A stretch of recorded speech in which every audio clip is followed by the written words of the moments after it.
Tonight, a man is dead as a result of severe dengue infection. It's the first dengue-related death since an outbreak was declared back in August. The Attorney General tries to explain away the controversy surrounding the new COVID-19 legislation, but did he do so successfully? And the Prime Minister has high hopes for Hyatt Hotel in Choiseul after an announcement of the intention to build a 345-room hotel in that community. The details of these stories and more are coming up. This is the Hot 7 Nightly News with Lovelace and Amy Joseph.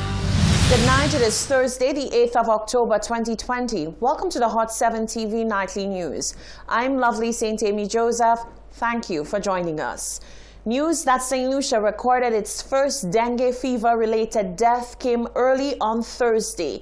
The individual was an adult male.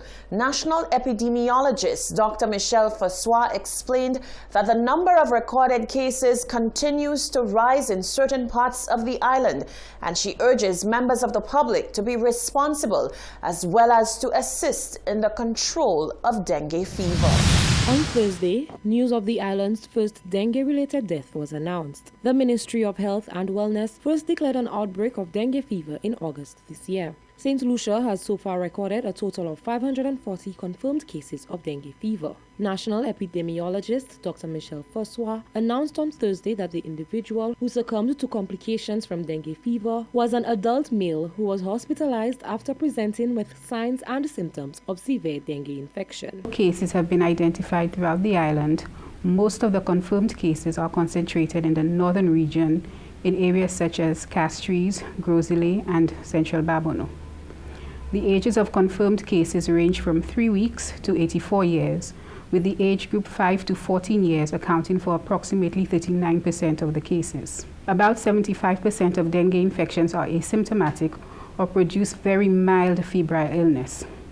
Persons with mild dengue fever may present with fever, headache, pain behind the eyes, muscle and joint pains, and a red itchy rash. With severe dengue fever, persons may experience bleeding from the gums or nose, vomiting blood or passing blood in the stool, and or severe abdominal pain. Approximately 5% of persons progress to this severe form of dengue infection. There is no specific treatment for dengue fever, and management is supportive based on presenting signs and symptoms. The Ministry of Health and Wellness has been engaging in activities aimed at the reduction and control of the spread of dengue fever. Such activities include increased public education, cleanup campaigns, island-wide fogging, and inspection of premises. Dr. Fassois urges the general public to work together with the health officials to control and improve the dengue situation in St. Lucia. The public is asked to assist in the control of dengue fever by eliminating breeding sites in and around their homes. This can be done by discarding of all open containers with stagnant water in and surrounding your home on a regular basis. Using insect repellent, which may be applied directly to the skin, clothing, or mosquito nets. Wearing long sleeve shirts and long pants, especially during the hours of highest mosquito activity. Together, we can work to improve the dengue situation in St. Lucia. For 2020, both stereotypes 2 and 3 have been in circulation, thereby increasing the likelihood of people presenting with a severe form of dengue fever. Reporting for Hot 7 News, I am Genevieve Gonzalez. Thank you, Genevieve. Since the passing of the COVID-19 Prevention and Control Bill in both the lower and upper house, there has been much contention from the opposition and other stakeholders within the public domain. On Wednesday, Attorney General Stephen Julian was given the opportunity to clear the air and address many of the issues and concerns that arose from the COVID-19 legislation. The public has been up in arms ever since the announcement and subsequent passing of the COVID-19 Prevention and Control Bill. The voices of the masses clamored for a deferment of the bill and more consultation. Organizations and associations have pointed to ambiguities and clauses that may allegedly infringe on the rights and personal freedoms of citizens. On Thursday, during a sit-down with the Government Information Service, Attorney General Stephen Julian was asked to explain why the new bill could not just be incorporated into the provisions made by the state of emergency. So when one makes the argument that all that needed to be done was simply to amend the Public Health Act or the Quarantine Act and put these protocols in there. Would that have worked? That would, I will not eliminate the possibility that we could have gone that route, but this is a route which I would not have tread upon for a myriad of reasons. The principal one being, it would only be logical to consolidate what we already have. Given the time span within which the public was made aware of the bill and the time it took to be passed in the House, many questioned why such an important bill would be publicized only days before it came before Parliament for a debate. Julian provided an explanation as to why the time frame for the passing of the legislation seemed so derisory. Literally, whilst this document was being drafted, the protocols were changing because you have the three-tier system. You have the World Health Organization, you have the regional CARPHA, and then you have the CMO and her team. And whilst we are in the process of drafting this document, you have the protocols changing. And you will see it in there and being refined. So it's not something that the legislative process, it doesn't happen overnight. The consultation aspect of it is what took up a lot of the time. And at the end of the day, I needed to be satisfied that before it is that at the point where it is submitted to Parliament, that that final draft is as close to being what is acceptable that as you could possibly get in the circumstances. But I am satisfied with what is submitted. We maintain a very high standard quality. Julian was also questioned on the legalese used in the drafting of such documents and whether the issue of ambiguities are testament to incompetence in chambers. That is quite an indictment on the persons who have been doing this job for a very long time and have received the respect of their colleagues throughout the region. In fact, I could tell you that we receive inquiries from other countries, other jurisdictions, who are very curious and desirous of finding out what it is that we're doing and to follow some model of that sort. But some of these questions or issues that persons have, this is a comment that any attorney will tell you that they're not unfamiliar with.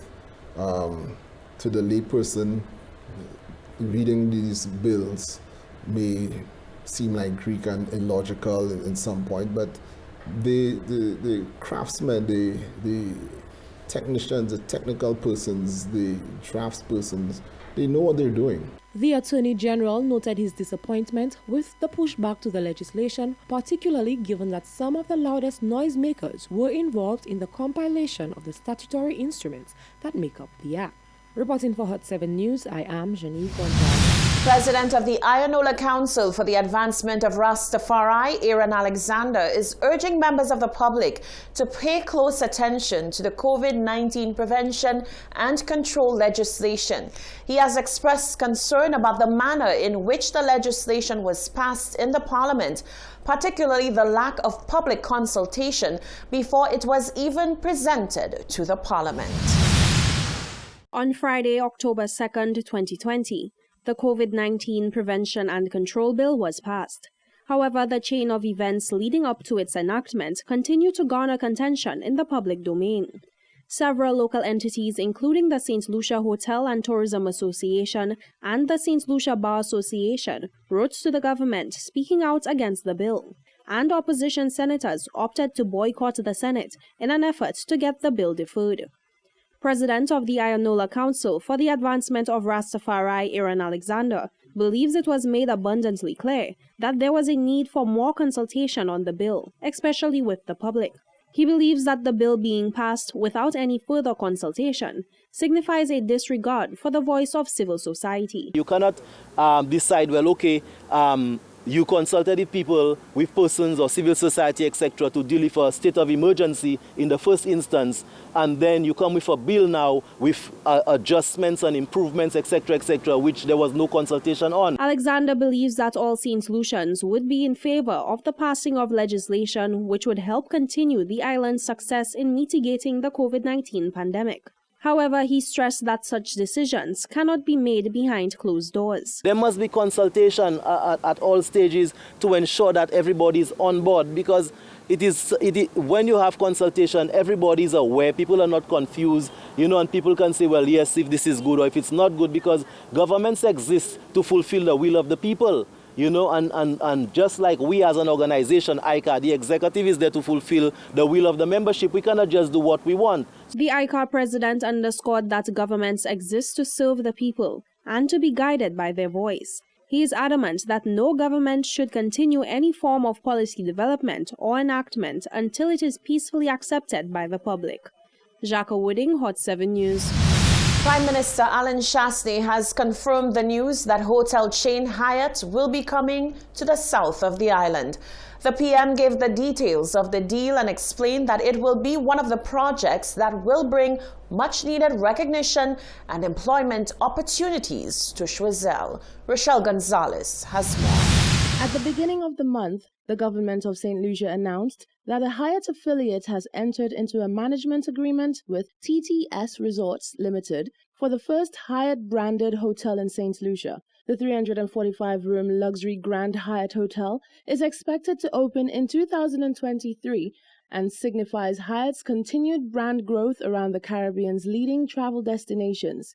The Grand Hyatt St. Lucia will be located on the southwestern corner of the island in Sunset Bay, Choiseul, which was the original site of the Fairmont Hotel project, which was never completed. On Wednesday, Prime Minister Alan Chastanet gave an explanation of what transpired and led to the change. The original group that was involved, there were some incidents that took place in Bulgaria with them, and they decided to pass on the project to a different company from Bulgaria. The company that has come in has several Hyatt properties and other branded properties around the world. So they have a very good relationship with Hyatt.